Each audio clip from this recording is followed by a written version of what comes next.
चारण कुल, जिसे गुजरात में गढ़वी नाम से भी जाना जाता है, जो शक्ति के पुत्र माने जाते हैं।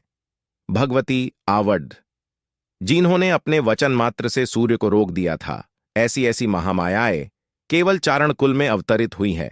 आज चारण कुल इसी बात से गौरवान्वित अनुभव करता है कि जब जब शक्ति को अवतरित होना होता है तो शक्ति एक पवित्र चारण का घर चुनती है।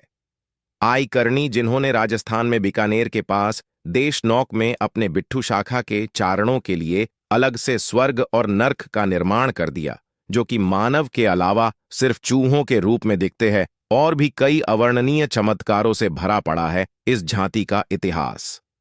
कहते हैं चारण कैलाश में शिवजी के नंदी आदि को चराने जाते, इसलिए उनका नाम चारण पड़ा है, जो उस समय पर भगवती के गुण गाया करते थे।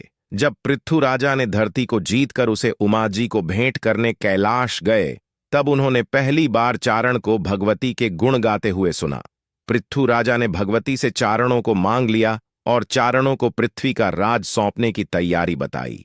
महामाया ने प्रसन्न होकर चारणों को पृथ्वी पर बसने की आज्ञा की, मगर मां से बिछड़ने के दुख से चारणों ने पृथु राजा को जी धरती दान दे दी। तब से चारण कुल के बेटों के नामों के पीछे दान शब्द लगता है। महामाया ने चारणों के इस प्रेम के चलते वरदान दिया कि इस लीला के माध्यम से वे खुद धरती पर अवतरित होगी, और जब जब अवतरित होगी तब चारण कुल में ही अवतरित होगी। आज बूट भवानी, करणी, वरुड़ी, खोड़ियार, फुलाई, बिजबाई, सांसाई, बहुचर, पीठड़, रवेची आदि कई कई 9 लाख शक्ति के अंश प्रकट हो चुके हैं। 1975 में समाधिस्थ हुए भगवती सोनल अब तक का सबसे शक्तिशाली अवतार माना जाता है। गुजरात में पोष मास की बिज को उनका जन्मदिन चारण कुल बहुत ही धूमधाम से मनाते हैं।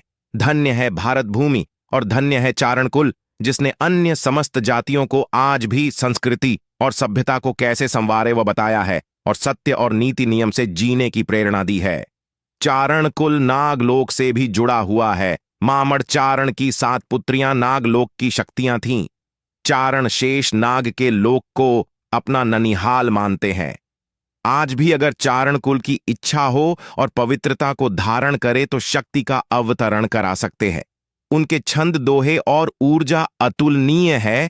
बस जरूरत है तो भगवती सोनल के दिए गए मार्ग का अनुसरण कर कल युग के प्रभावों से बचते हुए एक दैवी पवित्रता को धारण करे।